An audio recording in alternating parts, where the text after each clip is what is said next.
Welcome to my YouTube channel. मेरे इस YouTube channel में आप सभी लोगों का बहुत बहुत स्वागत है ना। सभी लोग जल्दी से ऑनलाइन आ जाइए, है ना। सभी को गुड इवनिंग, नमस्कार, है ना। तो आज का हमारा जो टॉपिक है वो एथिक्स में नेक्स्ट टॉपिक है ना। पार्ट 3 तक हमने कंप्लीट कर लिया था, है ना। बेसिक चीज़ें हमने जितनी हैं डिस्कस कर ली थी। आज हमारा नेक्स्ट टॉपिक है ना, एथिक्स का है ये, है ना। एथिक्स का हमारा कंटिन्यू जो सीरीज चल रही है उसमें ये अगला टॉपिक है। और आज का हमारा टॉपिक है सदाचार। सदाचार क्या है और नैतिक मूल्य क्या है, ये दो अहम टॉपिक हैं। जब आप पूरी एथिक्स को क्रम से पढ़ेंगे तो सारे एथिक्स में आपको जितने भी टॉपिक सॉल्व करने होंगे सभी टॉपिक में सदाचार और नैतिक मूल्य का अहम योगदान होगा। जब आप केस स्टडी वगैरह को सॉल्व करेंगे, है ना, दार्शनिक के जितने भी सिद्धांत हैं उनको आप यूज़ करेंगे, तो ऐसे बहुत सारे जो सिद्धांत हैं उनका जब उपयोग इस एथिक्स के अलग अलग टॉपिकों में किया जाएगा, तब इन दोनों जो मूल्य हैं इन दोनों का बहुत अहम योगदान आने वाला है। तो इस टॉपिक को आपको बहुत अच्छे से समझना है। साथ ही साथ जब आप इसको बहुत अच्छे से समझ लेंगे तो ये आपके जीवन को भी निखार देगा, है ना। जीवन में कहीं ना कहीं हमारे अंदर बहुत सारी बुराइयां रहती हैं, बहुत सारी क्रूतियाँ रहती हैं, बहुत सारी रूढ़िवादिताएँ रहती हैं, बहुत सारी हमारे अंदर कमियाँ रहती हैं, लेकिन उनको हम समझ नहीं पाते, उनको हम आजीवन जान नहीं पाते और हम एक दूसरे के ऊपर थोपते रहते हैं, जिससे हमारा जीवन थोड़ा सा गलत डायरेक्शन में चला जाता है। बहुत सारे लोगों से जो हमारा कम्युनिकेशन है वो थोड़ा बिगड़ जाता है, बहुत सारे लोगों से हम बुरे हो जाते हैं और कहीं ना कहीं काम में हम सफल नहीं हो पाते। तो इनकी जो बेसिक चीज़ें हैं वो आपको इस सब्जेक्ट में जानने को मिलेंगी। सामान्य तौर पर ये एग्ज़ाम में भी आपको सहायक है और ये आपके सामान्य जीवन में भी बहुत अहम उपयोगी होने वाला है। अगर इसके आपने सभी नियमों को क्रम से फॉलो कर लिया तो निश्चित तौर पर आप कभी भी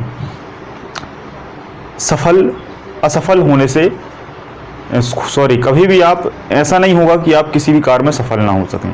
मतलब इन मूल्यों को अगर आपने आपके जीवन में उतार लिया, इन मूल्यों को आपने अपने जीवन में उतारने के बाद अप्लाई कर दिया तो निश्चित तौर पर आपके जीवन में एक निखार आएगा। तो चलिए हम स्टार्ट करते हैं। सबसे पहले हम बात करते हैं, देखो सदाचार भी एक मूल्य है। सदाचार भी एक मूल्य है, मैंने यहाँ पर लिख दिया है। मूल्य बहुत सारे हो सकते हैं। मूल्य सामान्य तौर पर आपको समझ में नहीं आ रहा होगा कि मूल्य क्या है। सबसे पहले तो आप इसका स्क्रीनशॉट ले लीजिए। स्क्रीनशॉट लेने के बाद आपको नोट्स बनाने में दिक्कत नहीं होगी, है ना। स्क्रीनशॉट में आपको ये सारे शब्द बहुत अच्छे से समझ में आ जाएंगे। अगर ना आए तो आपको 480 क्वालिटी पे इसको सेट करके इसका स्क्रीनशॉट लेना है। आपको एक एक चीज़ बहुत क्रम से समझ में आएगी। इसका नोट्स बना लेंगे, फिर आपको कहीं भी किसी भी प्रकार की कोई दिक्कत नहीं होगी।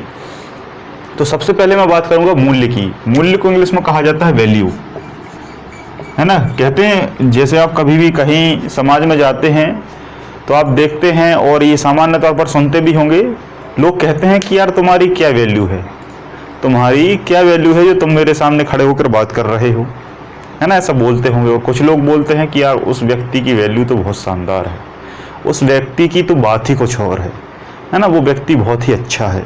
तो जब अच्छा कहता है कोई या बुरा कहता है या समाज में प्रतिष्ठित स्थान मिलता है या समाज में निष्कृष्ट स्थान मिलता है, तो कोई भी स्थान मिलता है तो उसका जो अहम कारण है, जो मुख्य कारण है, वो केवल और केवल मूल्य होता है कि आपके अंदर वैल्यू क्या है ना। मूल्य थोड़ा सा समझ में नहीं आता लेकिन वैल्यू समझ में आता है, क्योंकि वैल्यू इंग्लिश शब्द है और हिंदी से हम अनभिज्ञ होते जा रहे हैं। तो कुल मिलाकर कुछ पैरामीटर्स होते हैं आपके अंदर, उन पैरामीटर्स पर आपको मापा जाता है, आपको तौला जाता है, आपको समझा जाता है और उसी के आधार पर आपकी समाज में ख्याति प्रसिद्ध होती है। और उन्हीं फैक्टों को अगर आपने अच्छे से समझ लिया तो आप प्रतिष्ठित हो जाते हैं, वरना आप एक निचले क्रम में जाकर फंस जाते हैं। तो हम उन्हीं कॉन्सेप्ट की आज बात करने वाले हैं कि क्या क्या हमारे अंदर कुरीतियां हैं, बुराइयां हैं और क्या क्या हमारे अंदर अच्छाइयां होनी चाहिए जो कि अभी तक हम अपने जीवन में लागू नहीं कर पाए हैं। ठीक है। तो सामान्य तौर पर वैल्यू जो है, मूल्य जो है वो नैतिक होने चाहिए। वो कैसे होने चाहिए? नैतिक होने चाहिए। नैतिक को इंग्लिश में कहा जाता है एथिकल। नैतिक को इंग्लिश में कहा जाता है एथिकल, है ना। एथिक्स से ही बना है एथिकल वैल्यू। एथिकल वैल्यू मतलब नैतिक मूल्य। देखो सामान्य तौर पर मूल्य कुछ नकारात्मक भी होते हैं। कुछ लोग जो होते हैं, कुछ लोग बड़े ही नकारात्मक प्रवृत्ति के होते हैं। जब भी कोई काम होगा, कोई स्थान होगा, कोई वस्तु होगी, है ना, कोई पर्सन होगा, किसी भी चीज़ को वो देखेंगे, सुनेंगे, उस पर डिस्कशन करेंगे तो उनके मन में केवल और केवल एक ही चीज़ आती है, नेगेटिव या नकारात्मक वैल्यू। या तो वो कहेंगे ऐसा नहीं हो पाएगा, तुम क्या करोगे, तुम नहीं कर सकते, अरे ऐसा था इसलिए ऐसा हो गया, तमाम तरीके की जो बातें हैं, जो लांछन हैं वो लगाते रहते हैं, तो वो नकारात्मक होता है। लेकिन एथिक्स में किसी भी प्रकार का आपको नकारात्मक मूल्य नहीं पढ़ना है। मैं मानता हूं कि समाज में नकारात्मक मूल्य होते हैं और उसका बहुतायत में प्रचलन है, लेकिन देखा जाए तो एथिक्स में आपको किसी भी प्रकार का नकारात्मक मूल्य नहीं पढ़ना।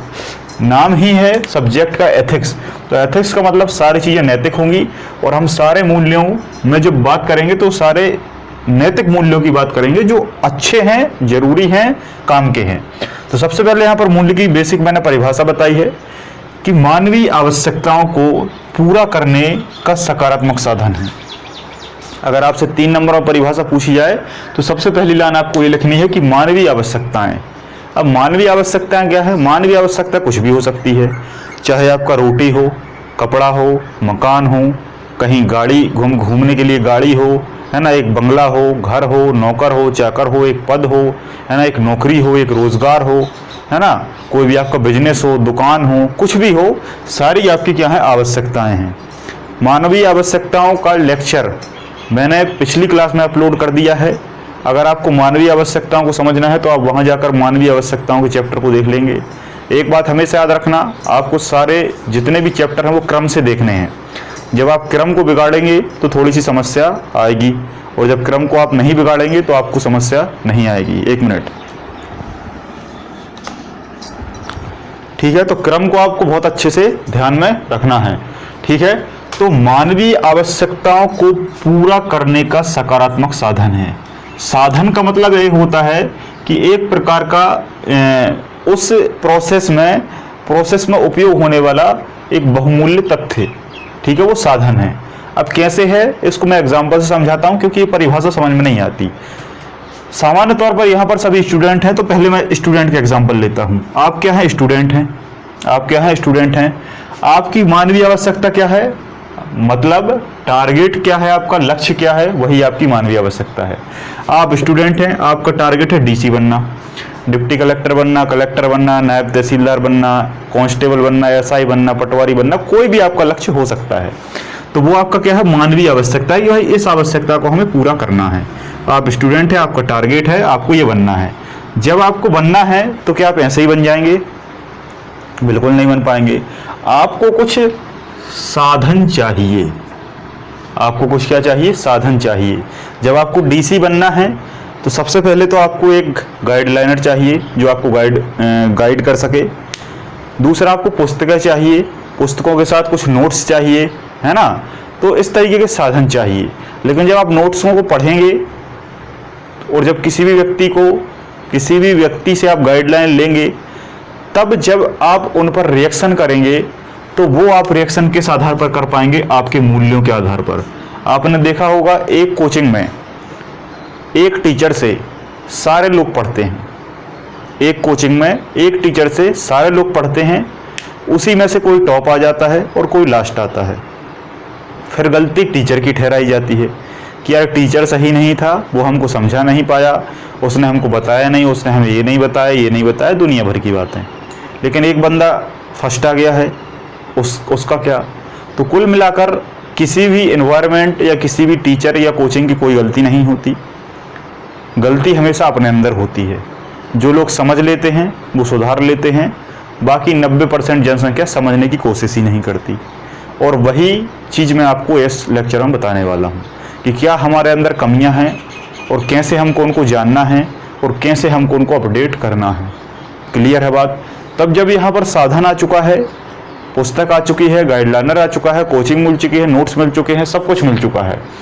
अब इन पर जो रिएक्शन होगी, कुछ बंदों की रिएक्शन ऐसी होगी कि जो कभी सिलेक्ट नहीं होंगे, कुछ बंदों का इन्हीं साधनों पर ऐसा रिएक्शन होगा कि वो एक बार में निकाल ले जाएंगे।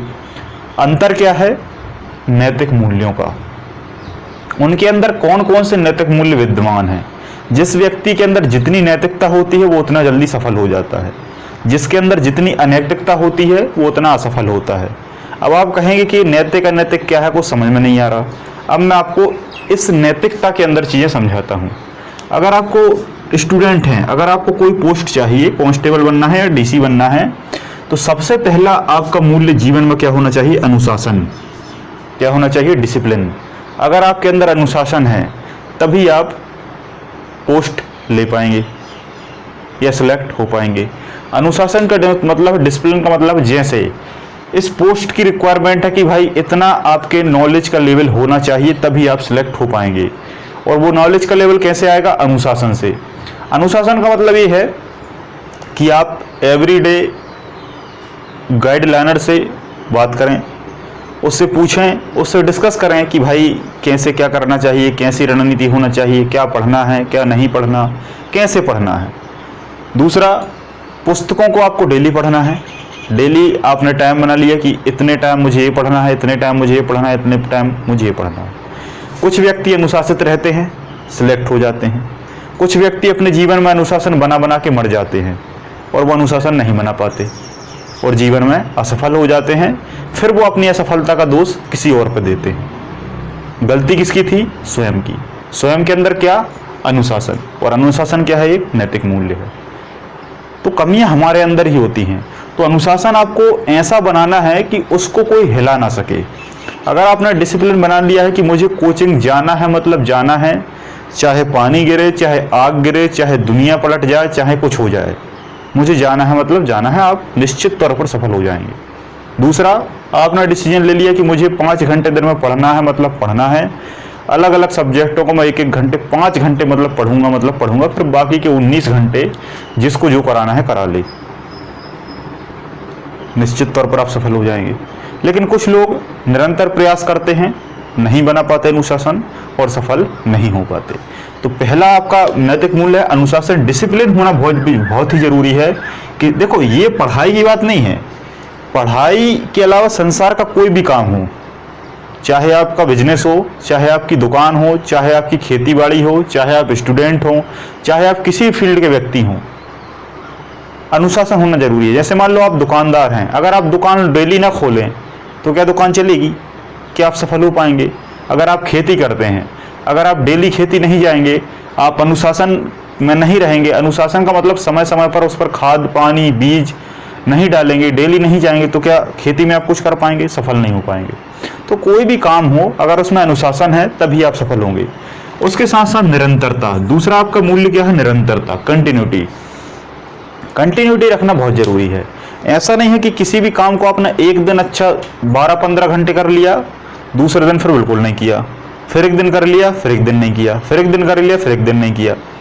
तो ऐसे में आप जीवन में कुछ भी कितना भी कर लें, आप कभी सफल नहीं होंगे। भले ही आप जीवन में 5 मिनट पढ़ें, 10 मिनट पढ़ें, लेकिन निरंतर पढ़ें, कंटिन्यू पढ़ें। ब्रेक नहीं होना चाहिए, चाहे कुछ हो जाए।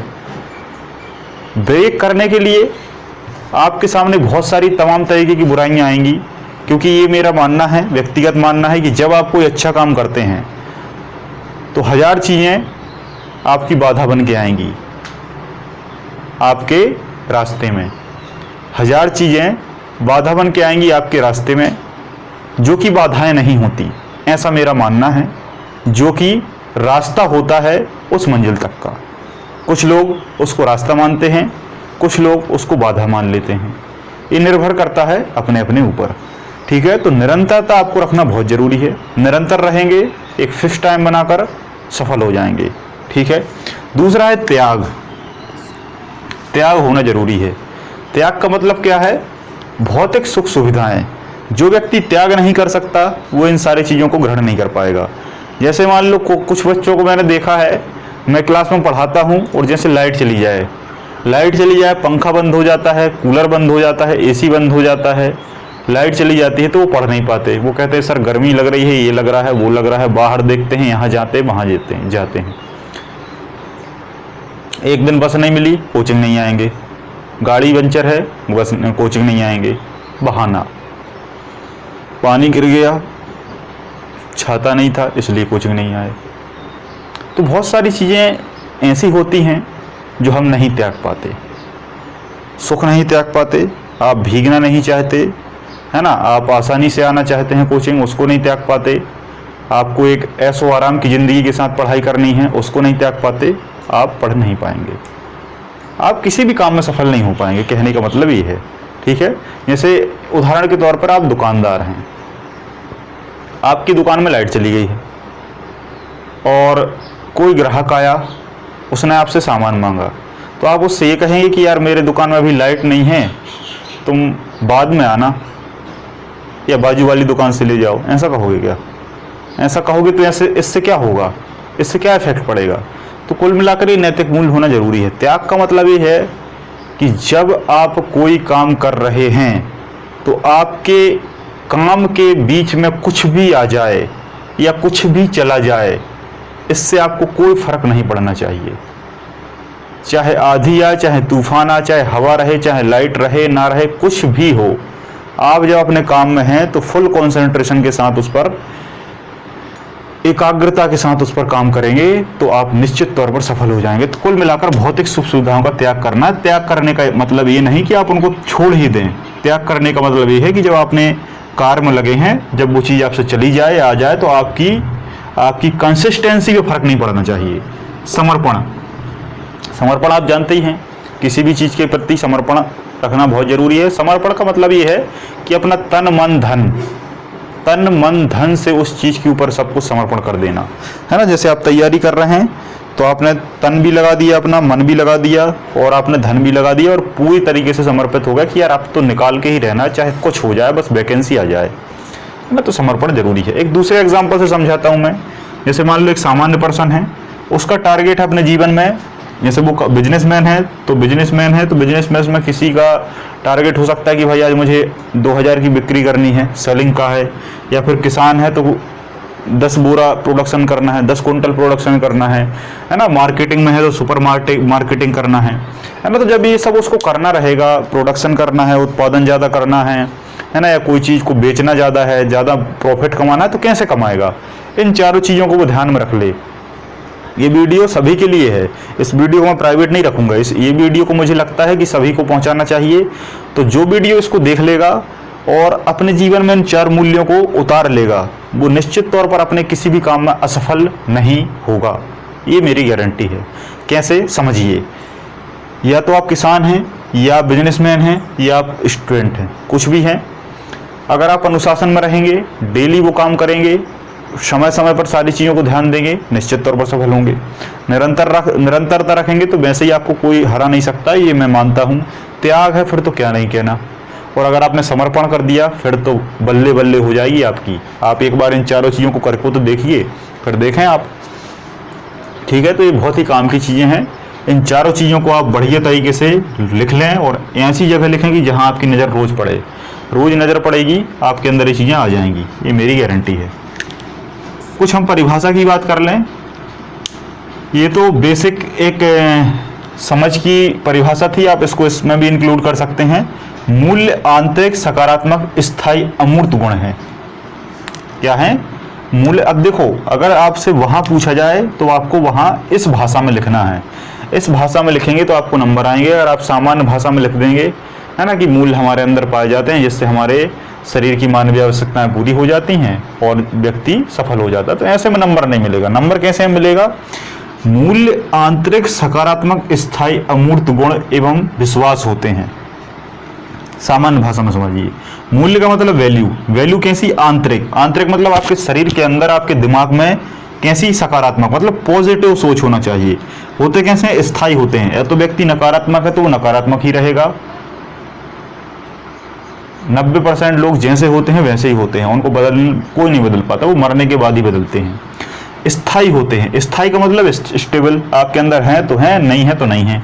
अमूर्त का मतलब होता है जो दिखे ना, जिसका कोई आकार ना हो। जिसका आकार हो मूर्त कहलाता है, जिसका कोई आकार नहीं होता वो अमूर्त होता है। अब जैसे मैं कहूँ अनुशासन, अनुशासन कोई दिखने वाली चीज है। अनुशासन मूर्त होता है क्या? नहीं होता, वो तो अपने अंदर होता है। जब अंदर है तो कैसा है? अमूर्त है। क्या है? गुण है आपके अंदर। कहते हैं ना कि आपके अंदर कितने गुण हैं, कितने गुण हैं, तो गुण है। और गुण के साथ साथ देखो नकारात्मक भी होते हैं, लेकिन एथिक्स में हम केवल सकारात्मक की बात करेंगे। तो जब सकारात्मक होगा तो आपके अंदर अपने आप विश्वास आ जाएगा। तब आपके अंदर विश्वास, जब आप ये चारों चीजें करेंगे तो आपके अंदर विश्वास आ जाएगा। जब आप तैयारी करते हैं और इन चारों चीज़ों को आप तैयारी में उतार देते हैं, फिर आपको स्वयं लगने लगता है कि यार अब एग्ज़ाम आ जाए, मैं एग्ज़ाम निकाल लूँगा। आपके अंदर इतना कॉन्फिडेंस आ जाता है कि आपके सामने कोई भी क्वेश्चन आता है, आप उसको 2 मिनट में सॉल्व करके रख देते हैं। जब प्रत्येक क्वेश्चन को आप सॉल्व कर देंगे तो आपके अंदर क्या आएगा? विश्वास आएगा। और विश्वास कैसे आएगा? मूल्य से आएगा। और कौन से मूल्यों से? इन मूल्यों से। तो इन मूल्यों को आप उतारिए, निश्चित तौर पर आप सफल होंगे।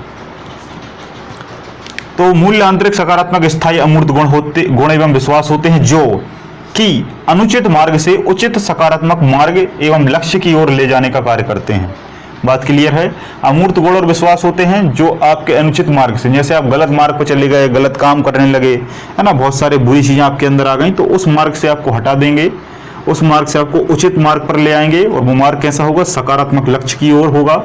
सकारात्मक लक्ष्य की ओर अग्रसर हो जाएंगे और लक्ष्य की ओर ले जाने का कार्य करता है कौन? ये मूल्य। तो अगर आज से आपके जीवन में ये चारों चीज़ों में कोई कमी है, तो आज से आप इन चारों चीज़ों को अपने जीवन में उतार लें। उतारने से होगा क्या? आपके अंदर एक जबरदस्त विश्वास आएगा, आप किसी भी फील्ड के व्यक्ति हों, और मैं गारंटी लेता हूं अगर आपने इन चारों चीज़ों को 1 साल कर लिया तो आने वाले जो आपके जीवन के 50 साल हैं वो ऐसे हो जाएंगे कि मैं बता नहीं सकता। बस एक बार करके तो देखिए। जीवन में आपने बहुत सारी चीज़ें की हैं, समाज में बहुत सारे लोगों की बात मानी है, अपने रिश्तेदारों में बहुत सारे लोगों की बात मानी है। किसी ने कहा कि यहाँ चले जाओ, ये कर लो, हाँ भैया ठीक है कर लेते हैं, यहाँ ये करना है, हाँ ठीक है कर। एक बार मेरी बात मान लो, इनको करके देख लो और फिर अपने जीवन को देख लेना, लेकिन समय लगेगा थोड़ा सा। अब हम कुछ इसकी प्रॉपर्टीज़ की बात करते हैं, विशेषताओं की बात करते हैं कि भाई ये मूल्य हैं तो मूल्यों की विशेषताएं क्या हैं। देखो, मूल्य क्या है? अर्जित हैं। अर्जित का मतलब होता है लिए हुए। जब कोई बच्चा पैदा होता है, जब कोई बच्चा पैदा होता है तो वो किसी प्रकार के मूल्य लेकर पैदा नहीं होता। एक बात हमेशा याद रखना, इसलिए कहा जाता है कि बेटा तुम्हारे पिताजी का नाम क्या है या तुम किस परिवार के हो, कहा जाता है ना। उस परिवार से ये पहचान हो जाती है कि इसमें कैसे मूल्य हैं, क्योंकि मूल्य कोई जन्म से लेकर नहीं आता बल्कि अर्जित करता है। अर्जित मतलब ग्रहण करता है। जिस व्यक्ति को जैसा एनवायरनमेंट मिलेगा वो वैसा ढल जाएगा। 0.0001% ऐसे लोग होते हैं जिन पर माहौल का असर नहीं पड़ता, लेकिन वो कुछ संत या आध्यात्म प्रकृति के लोग होते हैं, है ना, जिनके जो सिद्धांत होते हैं, जो नियम होते हैं, जो दर्शन होते हैं, वो बहुत ही कठोर होते हैं। वो कभी भी उन नियमों के साथ, सिद्धांतों के साथ अपने आप से भी कंप्रोमाइज नहीं करते, है ना। तो उन व्यक्तियों की हम बात यहाँ पर नहीं कर सकते। 99.99% लोग ऐसे होते हैं कि जिनमें जितने भी गुण होते हैं वो अर्जित होते हैं। अर्जित कहाँ से करेगा वो गुण? सबसे पहला गुरु होता है उसकी माँ। माँ कैसी है, बच्चा वैसा ही होगा। फिर गुण कुछ पिताजी के आएंगे। माता और पिता के गुण होने के बाद फिर वो किस, थोड़ा जब और बड़ा होगा, देखो जब छोटा होगा तो माँ के गुण उसके अंदर आ जाएंगे, थोड़ा सा बड़ा होगा पिताजी की बात मानेगा, पिताजी के गुण आ जाएंगे। फिर जब थोड़ा सा और बड़ा होगा फिर उसकी सोच विकसित होगी, समझ विकसित होगी। जब सोच और समझ विकसित हो जाएगी फिर उसे एक व्यक्ति पसंद आएगा घर में, या तो दादाजी पसंद आ सकते हैं, या मम्मी पसंद आ सकती हैं, या भैया पसंद आ सकते हैं, या चाचा पसंद आ सकते हैं। जो पसंद आएगा वो उसकी थिंक के पैरामीटर के आधार पर सेम लेवल पर होगा, तो फिर वो उसके पास ज़्यादा बैठेगा, ज़्यादा रहेगा, ज़्यादा बात करेगा। फिर उसके अंदर वह गुण ट्रांसफर होने लगेगी। जैसा मेरा मैं बताऊं तो मेरा जो आज मैं जो कुछ भी हूँ मेरे दादाजी की वजह से हूँ। मैं सीधा कहूँगा आपसे कि माता पिता का उतना रोल रहा है, लेकिन उतना नहीं जितना दादाजी का रहा है। दादाजी का मेरे अंदर 90 कहूँ या 99 भी कहूँ तो गलत नहीं होगा, क्योंकि मैं अपने जीवन का सबसे ज़्यादा समय उन्हीं को दिया है, उन्हीं के साथ बैठा हूँ, उन्हीं से सब कुछ सीखा हूँ। और पारिवारिक स्थिति भी ऐसी रही कि मुझे ना चाहते हुए भी दादाजी के साथ रहना पड़ा, ठीक है। तो उसके कारण मेरे अंदर उनके सारे गुण हैं और उनसे मैंने अर्जित किए हुए हैं, और ये सभी के जीवन में होता है। उसके बाद कुछ लोग अपने दोस्त वगैरह बना लेते हैं, है ना। दोस्त घर में भी बन सकता है, पिताजी ही बन जाते हैं, कुछ लोगों की मम्मी भी बन जाती हैं, कुछ लोगों के भैया भाभी दादा दादी, और कुछ लोगों के दोस्त ही रहते हैं, है ना। फिर डिपेंड करता है कि भाई परिवार कैसा है, परिवार के बाद समाज कैसा है। समाज मतलब किस मोहल्ला कैसा है, मोहल्ले में व्यक्ति पड़ोसी कैसे हैं, तो वो उन पर भी निर्भर करता है। उसके बाद उसका स्कूल कॉलेज बहुत डिपेंडेंट है। जैसा स्कूल कॉलेज होगा, और मैं कहूँ कि सबसे इम्पोर्टेंट होता है उसका टीचर, गुरु और मित्र, ये दो अहम प्रभाव डालते हैं व्यक्ति के ऊपर। माता पिता का जो प्रभाव है, जो परिवार का प्रभाव, वो सामान्य रहता है, वो सबके ऊपर रहता है। लेकिन संसार में इन दो व्यक्तियों को मैं यही मानता हूं कि अगर इन दो व्यक्तियों को व्यक्ति ने सही से पहचान लिया तो वो व्यक्ति सफल हो जाता है। अगर मैं कहूं आज के वर्तमान के समय में सबसे इंपॉर्टेंट कोई चीज है तो वो यही है, टीचर और मित्र, गुरु और मित्र। क्योंकि माता पिता सबके समान होते हैं, सबके माता पिता अपने बच्चों का हित का सोचते हैं। होता क्या है कि माता पिता हित का सोचते हैं, मैं ये बात मानता हूं, लेकिन माता पिता को खुद उतना ज्ञान नहीं होता। मैं इस बुराई नहीं कर रहा, मैं थोड़ी सी वास्तविकता सामने लाने की कोशिश कर रहा हूं कि माता पिता भी वास्तविक ज्ञान से अनभिज्ञ होते हैं, तो वो ज्ञान उनके अंदर भी आ जाता है, तो उससे कहीं ना कहीं बच्चे गलत रास्ते पे, गलत डायरेक्शन में चले जाते हैं। लेकिन मैं ये बात भी कहूँगा कि माता पिता अपने बच्चों का बुरा कभी नहीं चाहते। संसार में केवल 3 ही व्यक्ति हैं जो आपके फेवर में काम करेंगे हमेशा, चाहे आप किसी भी स्थिति में रहें। एक आपकी माता, एक आपके पिता और एक आपके गुरु। गुरु वो व्यक्ति होता है जो बिना स्वार्थ के आपके भले के बारे में सोचता है। पैसा जरूर लेता है वो कोचिंग में पढ़ाने का, वो इसलिए लेता है क्योंकि वो उसकी जरूरी रिक्वायरमेंट है ना, जिसे आप दक्षिणा, गुरुदान दक्षिणा भी पुराने समय में कहा जाता था। तो आज कोई खाना नहीं खिलाता घर पे, पहले क्या होता था कि गुरु शिक्षा देता था और गुरु को सारी भौतिक सुख सुविधाएं जो व्यक्ति पढ़ते थे उनके द्वारा उनके मम्मी पापा द्वारा दी जाती थी। जैसे राम राजा थे, तो राम को उनके गुरु ने पढ़ाया, फिर जो राजा के घर से सब कुछ उनके लिए चला जाता था, खाना वाना भी वो वहीं खाते थे। लेकिन आजकल ऐसा कुछ नहीं है, तो गुरु एक मिनिमम फी लेता है। लेकिन फी लेने का मेरा मोटिव नहीं होता। मैं ये मानता हूँ कि फीस वो 3 महीने की लेता है या 6 महीने की लेता है, टीचर 3 महीने या 6 महीने की लेता है, लेकिन उसके बाद आप उसके टच में कभी भी रहें, उसके पास आप कभी भी चले जाएं, आप उससे कभी भी बात करें, आपको वो एक सकारात्मक बात करेगा, आपको वो हमेशा मोटिवेट करेगा। और आप जब सफल होंगे तो सबसे ज़्यादा भी खुश वही होगा, गुरु ही होगा। क्यों होगा? क्योंकि उसके अंदर किसी भी प्रकार का स्वार्थ नहीं होता आपके सफलता के लिए। ठीक है, तो इसमें एक कहावत भी है कि पानी पियो छान कर और गुरु पहचानो जानकर। पानी पियो छान कर और गुरु पहचानो या गुरु चुनो जानकर। इसका मतलब ये है कि जब आप पानी पीते हैं तो 90% जो बीमारियां हैं वो पानी से होती हैं। तो खाना भले ही आप दूषित खा लें, लेकिन पानी आपको फिल्ट्रेट पीना है। पहली चीज़ शहर वालों के लिए ज़्यादा है क्योंकि गांव में पॉल्यूट वाटर नहीं होता। दूसरा सबसे इम्पोर्टेंट होता है गुरु। कभी कभी क्या होता है कि हमारी जो थिंक है उस पर निर्भर करता है टीचर को चुनना। कुछ लोगों की थिंक अलग होती है, इसलिए उनको कुछ गलत टीचर भी अच्छे लगने लगते हैं। मैं ये नहीं कहूँगा कि कोई टीचर गलत होता है, सभी टीचर रॉयल होते हैं, बस अलग अलग सोच होती है, जिस सोच के कारण वो प्रभाव पड़ता है। आजकल पैसे ने सब कुछ डिस्टर्ब कर दिया है। वास्तविक जो टीचर के लायक होता है वो टीचर नहीं बन पाता, जिसमें गुण नहीं होते वो बन जाता है। तो मैं ये कहूँगा कि जो वास्तविक सोच के आधार पर टीचर सही गुरु चुन लेता है, सही शिक्षक चुन लेता है, उसको जीवन में असफल होने से कोई नहीं रोक सकता। और उससे ज़्यादा बड़ा प्रभाव होता है मित्र अधिकांश तौर पर आप उसी को चुनते हैं जो आपके वातावरण में रहता है। लेकिन मैं आपसे कहूँगा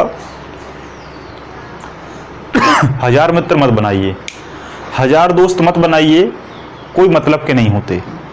नकारात्मक दोस्त हैं तो मैं आप सबसे कहूँगा कि आज ही नंबर डिलीट कर दीजिए। अगर नेगेटिव दोस्त हैं तो आज ही नंबर डिलीट कर दीजिए, नहीं तो आप भी उस असफल कैटेगरी में आने वाले हैं, ये गारंटी है। क्योंकि जैसी संगत वैसी रंगत। इसके ऊपर मैं एक वीडियो बनाऊंगा कैसे गुण ट्रांसफर होते हैं संगत के।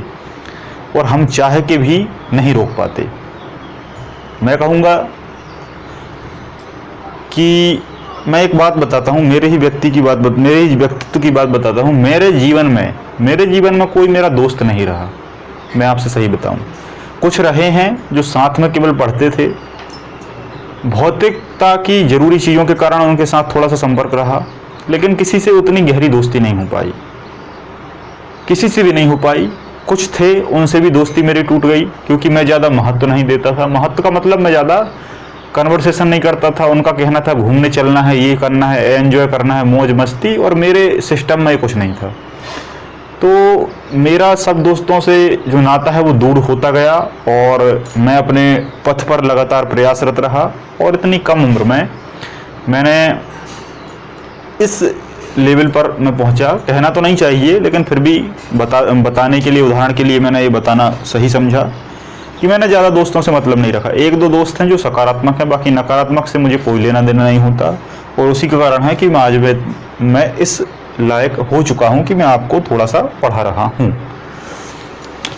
तो अर्जित होते हैं, दूसरा परिवर्तनशील होते हैं। मैंने वही कहा कि सबसे पहले माता के गुण आएंगे, फिर वो पिता के टच में आएगा, फिर वो थोड़ा बड़ा होगा, स्कूल जाएगा तो स्कूल के मित्रों के गुण आ जाएंगे, और टीचर के गुण आ जाएंगे। तो मित्र और टीचर देखो सबसे ज़्यादा अहम रोल देता है, क्योंकि बच्चा घर पे मम्मी पापा के पास ज़्यादा नहीं रहता। बड़ा होने के बाद उसके कुछ दोस्त ही अलग होते हैं। और आप जानते ही हैं कि आजकल क्या है, आजकल फ़ोन पर ज़्यादा दोस्ती होती है। टीचर तो सब ठीक है। तो जैसे ही बदलता है माहौल, ये भी परिवर्तन हो जाते हैं। अमूर्त होते हैं, आप तो जानते ही हैं कि ये मूल्य दिखने वाले हैं नहीं, लेकिन परिणाम मूर्त होता है। परिणाम क्या होता है? मूर्त होता है। जैसे मान लो आपके अंदर ये सारी चीज़ें अमूर्त हैं, लेकिन जब इनको आपने अपने जीवन में लाए तो आपका जो परिणाम है वो दिखेगा सबको। आपने जी तोड़ मेहनत की इन 4 मूल्यों के साथ, आप डिप्टी कलेक्टर बन गए, नायब तहसीलदार बन गए, तो परिणाम कैसा हुआ? मूर्त हुआ। परिणाम सबको दिखा। क्लियर है? परिणाम मूर्त प्राप्त होता है। एक आदर्श परंपरा है, जैसे गुण होते हैं वैसे ही अगली पीढ़ी में ट्रांसफर होते हैं। निर्णय प्रक्रिया को निर्धारित करते हैं। अगर आप प्रशासन में हैं और अगर आपके पास मूल्य अच्छे हैं, सकारात्मक मूल्य हैं, तो आपकी जो निर्णय प्रक्रिया है वो निर्धारित हो जाती है। कहते हैं कि अधिकारी या लोक प्रशासन में जो प्रशासन का निर्णय होता है वो सर्वोपरि होता है। उसके एक निर्णय पर हजारों व्यक्तियों का जीवन टिका रहता है। वो एक निर्णय लेता है, हजारों व्यक्तियों के जीवन में वो चीज़ पहुंच भी सकती है और नहीं भी पहुंच सकती। तो जो निर्णय है उसमें सबसे ज़्यादा अहम योगदान होता है इनका। अगर इनको वो सही सोच के लेता है तो निर्णय सही साबित होता है। ये सब होंगे तो एक आदर्श लोक कल्याणकारी साम्राज्य की स्थापना होगी। अगर मूल्य अच्छे होंगे तो आदर्श लोक कल्याण बनेगा और उसकी स्थापना हो जाएगी, है ना। सभी लोगों का विकास होगा, समाज विकसित होगा। लेकिन यहीं पर अगर किसी के पास मूल्य गड़बड़ हैं, गलत मूल्य है, नकारात्मक मूल्य है, वो रिश्वत लेता है, पैसा खाता है, भ्रष्टाचार करता है, गरीबों को सेवा नहीं करता, गरीबों तक पैसा नहीं पहुंचता। आप देखते हैं बहुत सारी चीज़ें गांव में, बड़े आदमी जो रहते हैं, लोग जो रहते हैं, उनके पास सब कुछ होता है, सारे कार्ड होते हैं, और जो गरीब होता है उसके पास बेचारा गरीबी का कार्ड नहीं होता। ऐसा क्यों है? कहीं ना कहीं एक प्रशासन के आधार पर भ्रष्टाचार हो जाता है। व्यक्तित्व आपका बदल जाता है। अगर आपके अंदर गुण आ जाते हैं तो व्यक्तित्व बदलता है। दृष्टिकोण का निर्धारण हो जाता है ना। पहले आपका दृष्टिकोण कुछ और होगा। आपने किसी चीज़ को देखा, आप कहेंगे कि यार इससे नहीं होगा, ऐसा नहीं होगा, नकारात्मक। लेकिन इनको जब आपने जीवन में उतार लिया तो फिर आप कहेंगे कि नहीं यार, जब ये चीज़ें हैं तो निश्चित तौर पर तुम कर जाओगे। तो आपका दृष्टिकोण, विजन जो है वो बदल जाता है। स्थान अनुसार भी आपके मूल्य होना चाहिए, है ना। स्थान अनुसार, जैसे मान लो कहीं कोई स्थान है तो वहाँ पर अलग अलग मूल्य काम करते हैं, ठीक है।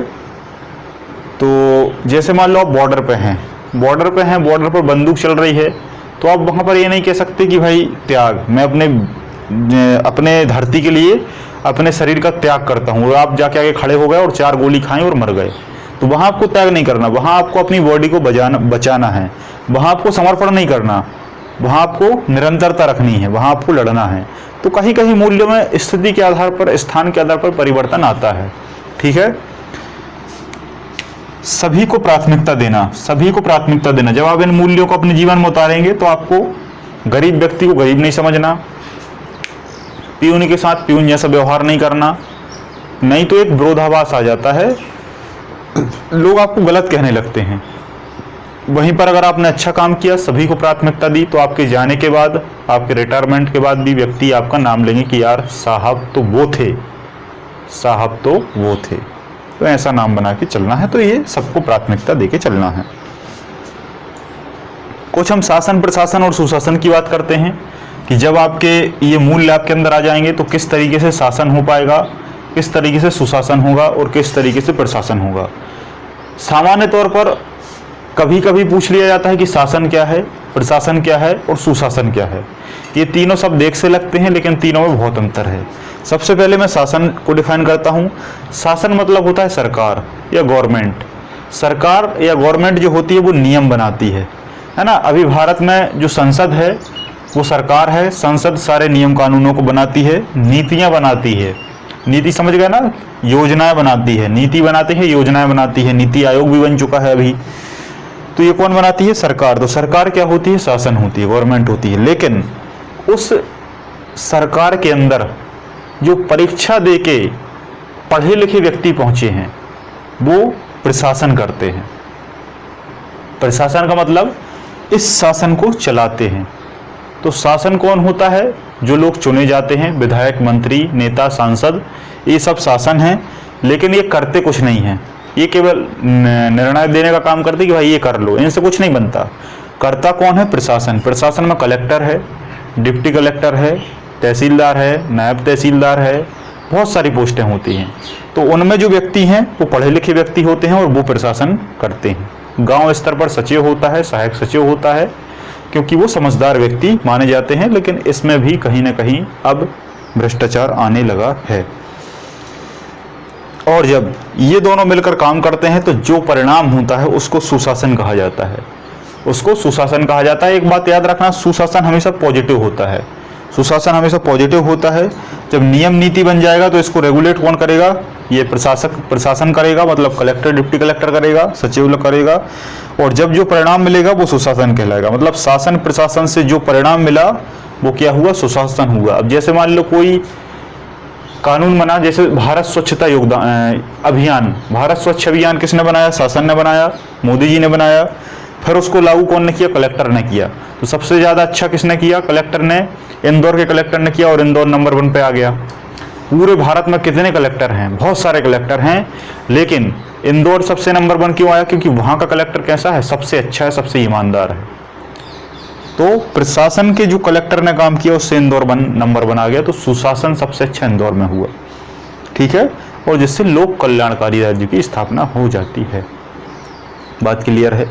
तो कहीं ना कहीं जब आप अधिकारी बन जाएंगे तो आपके एक निर्णय पर बहुत सारी चीज़ें निर्धारित करेंगी। तो आपको ईमानदार बन के सारे लोगों की सहायता करना है कि जीवन का अंतिम उद्देश्य पैसा कमाना नहीं है। पैसा तो एक मजदूर भी कमा लेता है, लेकिन यहाँ से आप ले क्या जाएंगे वो सबसे इम्पोर्टेंट है, ठीक है। तो अच्छे काम करें, लोगों का ज़्यादा से ज़्यादा विकास करें और यही आपका मोटिव होना चाहिए, ठीक है। क्योंकि महात्मा गांधी ने कहा है कि इस प्रकृति पर सारी चीज़ें सभी के लिए उपलब्ध हैं, लालच पूर्ति के लिए नहीं, ठीक है। तो आगे के लेक्चर में हम कल बात करेंगे। आज के लिए इतना ही। आप सभी लोगों का बहुत बहुत धन्यवाद। जय हिंद, जय भारत।